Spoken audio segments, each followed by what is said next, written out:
이 무비보셋이 항상 왕의 상에서 먹었다. 예루살렘 왕궁에 거했다. 그런데 성경은 이 말씀을 하나 하고 있는 것이죠. 그는 두 발이 다 절뚝이었더라. 왜 굳이 13절에 이 말씀 그는 두 발이 다 절뚝이었더라, 이미 알고 있는 사실인데 왜 여기다 다시 한번 강조를 하셨을까요?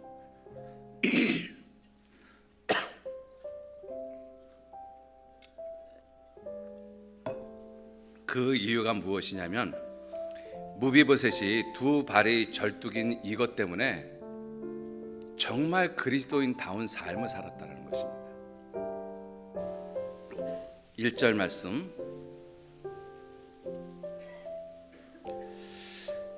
이제 압살롬에게 쫓겨가는 그 장면입니다. 다윗이 마루턱을 조금 지나니 무비보셋의 사환 시바가 안장 지운 두 나귀의 떡 200과 건포도 100송이와 여름실과 100과 포도주 한 가죽 부대를 싣고 다윗을 맞는지라. 왕이 시바에게 이르되 네가 무슨 뜻으로 이것을 가져왔느뇨? 시바가 가로되 나귀는 왕의 권속들로 타게 하시고 떡과 실과는 소년들로 먹게 하고 포도주는 들에서 곤비한 자들로 마시게 하려 함이니이다. 왕이 가로되 내 주인의 아들이 어디 있느뇨? 시바가 왕께 고하되 예루살렘에 있는데 저가 말하기를 이스라엘 족속이 오늘 내 아비의 나라를 내게 돌리리라 하나이다. 왕이 시바더러 이르되 무비보셋에 있는 것이 다 내 것이니라. 시바가 가로되 내가 절하나이다. 내 주 왕이여 나로 왕 앞에서 은혜를 잊게 하옵소서 하니라. 자, 이 상황은 무비보셋에게 정말 억울한 일이죠. 정말 모함을 받은 것입니다. 우리가 세상을 살다가 보면 이러한 모함을 받을 때가 있어요. 억울한 일을 당할 때가 있습니다. 이해 안 되는 일을 만날 때가 있어요. 그럴 때 우리는 어떻게 하고 있느냐 하는 것이죠. 세상 사람들은 이와 같은 상황이 벌어지면 반드시 옳고 그름을 가리죠. 내가 죽는 한이 있어도 옳고 그름을 가립니다. 그런데 무비보셋은 이와 같은 상황에서 과연 어떻게 했느냐 하는 것이죠. 우리가 사실 이해되어지지 않는 일들이 훨씬 더 많이 있습니다. 그런데 우리들은 쉽게 무슨 말을 하는가 하면 나는 그거 이해 안 되니까 내가 그런 일 난 못해. 난 이해되어져야지만 그 일을 해. 그렇게 이야기하는 것이 사실은 굉장히 어리석은 것입니다. 모함을 당할 수도 있고 오해를 받을 수도 있고 또 이해가 되어지지 않는 일을 만날 수도 있고. 자, 이러한 시바 때문에 이 다윗이 지금 쫓겨가는 중이지 않습니까? 그랬더니 다윗이 시바의 말만 듣고 4절로 결론을 내렸죠. 왕이 시바더러 이르되 무비보셋에게 있는 것이 다 내 것이니라. 이때 이 다윗이 참 경솔한 결정을 내렸어요. 사실 좀 알아봤어야 되는데 알아보지 않고 그냥 결정을 내려버렸거든요. 이러한 실수는 누구나도 하죠. 그렇죠? 자, 그런데 이 모든 이제 압살롬의 난이 평정이 되고 그 다음에 다윗이 다시 예루살렘으로 환도를 합니다. 황궁을 하는 것이죠. 그때 사울의 손자 무비보셋이 다윗을 맞으려고 내려왔습니다.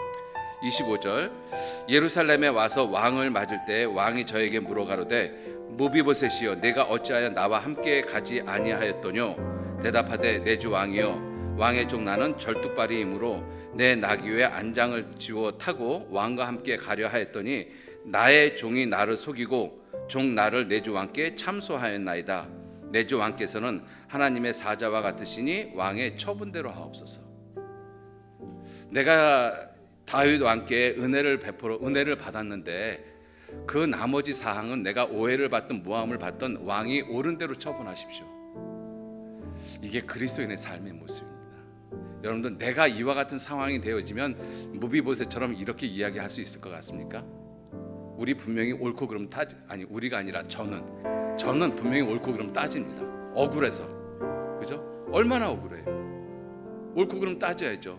시바 데리고 와서 너 내가 이런 말 했어 안 했어 물을 거 아니에요. 그죠? 그래서 왕이 옳고 그른 것을 판별해 주십시오. 내가 얼마나 억울한데요. 이 그런 얘기 안 하겠습니까? 자, 그리고 28절에 내 아비의 온 집이 내 주 왕 앞에서는 다만 죽을 사람이 되지 아니하였었나이까. 그러나 종을 왕의 상에서 음식 먹는 자 가운데 두셨사오니 내게 오히려 무슨 오름이 있어서 다시 왕께 부르짖을 수 있사오리까. 내가 뭐 옳고 그런 걸 따질 수 있는 존재입니까? 내가 다윗 왕의 은혜를 입어서 모든 것을 회복하고 그리고 지금까지 살아온 그 모든 것도 왕의 은혜인데 지금 와가지고 조금 억울한 일 당했다고 그것에 옳고 그름을 따질 만한 이유가 내게 없습니다. 정말 놀라운 모습이죠. 이게 그리스도인의 모습이에요. 그렇죠? 이게 그리스도인의 모습이에요. 자, 그런데 29절에 보면 왕이 저에게 이르되 내가 어찌하여 또 내 일을 말하느냐. 내가 이르노니 너는 시바와 밭을 나누라. 너는 시바와 밭을 나누라. 다윗이 이렇게 최종 결정을 내려줬어요. 여러분들, 이 무비보셋이 지금 시바한테 속임을 당해서 모함을 받았잖아요. 그것도 억울하잖아요. 그런데 정말 이 무비보셋이 억울한 순간이 어느 순간일 거라고 생각 들으셔요? 시바한테 모함을 당한 그것이 억울하다고 생각되어집니까? 저는 그렇게 생각 안 들어져요. 저는 내가 지금 이와 같은 모습으로 왕이 돌아오는 날까지 내가 맵시 내지 않고 수염 깎지 않고 옷을 빨지 않고 이런 모습으로 지금 왕을 맞이하고 있는 거잖아요. 내 마음이 이렇습니다. 왕에 대한 마음이. 이것을 보여주고 시바가 나를 속였습니다. 이것도 분명히 이야기를 했잖아요. 그러면 내 입장에서, 저와 같은 사람의 입장에서 어떤 생각이 드는가 하면 다윗은 현명한 사람이니까 이제 옳고 그른 것을 분명히 판단을 해서 시바를 혼내주고 시바에게 주었던 것을 다시 다 내게로 줄 것이다. 그 기대감이 있겠어요, 없겠어요? 당연히 있죠. 그런데 그 기대감을 가지고 다윗의 이야기를 들었는데 다윗이 하는 이야기가 뭐예요? 너는 시바와 밭을 반으로 나누라. 이 말을 들었을 때 이 무비보셋의 마음이 더 힘들지 않았을까? 그렇죠? 저 같았으면 가장 힘들었을 것 같아요. 왜? 가장 옳고 그른 것을 판단해 줄 수 있는 사람이 내 생각하고는 전혀 다른 모습으로 판단을 해준 거예요. 우리가 그런 일 많이 당합니다. 옳고 그런 것을 분명히 판단해 줘야 될 사람이 내 생각하고 전혀 다른 모습으로 결정을 내줄 때가 있거든요.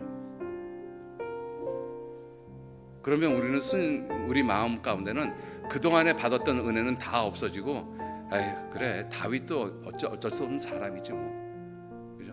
그럼 저 같으면 어떻게 할 것 같으냐면, 아니 뭘 반을 주라고 그럽니까? 다 가지라고 그랬어요. 다 가지라고.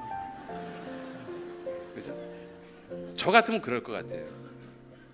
사무엘하 19장 30절 다시 보시면 무비보셋이 왕께 고하되 내 주 왕께서 평안히 궁에 돌아오시게 되었으니 저로 그 전부를 차지하게 하옵소서. 다윗에게 하는 그 마음이 무슨 마음이냐면 나는 원래 아무것도 갖고 있지 않았지 않습니까? 오직 다윗 왕 때문에 내가 사울에 있는 모든 것들을 내가 다 다시 받았고 그것이 지금 다시 내가 다 빼앗긴데도 반만 차지한데도 그건 나하고 무슨 상관이 있겠습니까? 내가 당신 다윗에게 받은 은혜가 족한데 내가 그것을 다 빼앗긴든 반만 차지한들 그게 뭐가 중요하겠습니까? 무비보셋이 정말로 그 마음을 가지고 말한 거예요. 그걸 어떻게 알 수가 있는가 하면 30절 말씀에 그 전부를 차지하게 하옵소서 이렇게 말한 이유가 무엇이냐면 무비보셋이 왕께 고하되 내 주 왕께서 평안히 궁에 돌아오시게 되었으니 이제 왕이 편안하게 궁에 다시 돌아왔습니다. 그거면 족합니다. 나에게 은혜를 베풀어 준 그분이 기뻐하신다라면 그것으로 족합니다. 내가 있는 것이 다 빼앗긴들 없어진들 반만 차지한들 그건 나하고 상관없습니다. 이게 정말 무비보셋의 마음이었었어요. 이게 그리스도인의 마음이라는 것입니다. 그러면 무비보셋은 이러한 마음을 과연 어떻게 갖게 되어졌을까? 아까 이 사무엘하 9장 13절 말씀에 무비보셋이 항상 왕의 상에서 먹음으로 예루살렘에 거하니라.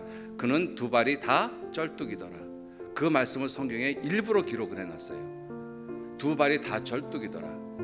무비보셋은 자기가 절뚝발이라는 사실 절대로 잊지 않았습니다.